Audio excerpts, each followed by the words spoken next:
May isang matunog na kapuso actress na ngayon ay pinag-uusapan sa showbiz dahil sa chismis na maaaring lilipat siya sa Kapamilya Network ngayong 2026.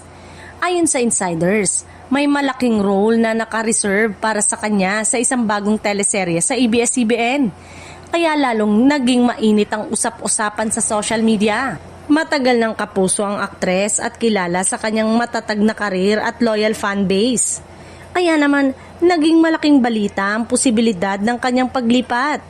Maraming netizen at fans ang nag-react, may suporta, may nagtataka, at may ibang nag-aabang kung ano ang magiging desisyon niya sa huli.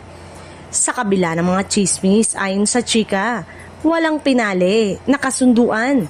Patuloy pa rin ang negosasyon ng kanyang kampo at ng GMA at sinasabing may counter-offer ang Kapuso Network para mapanatili siya.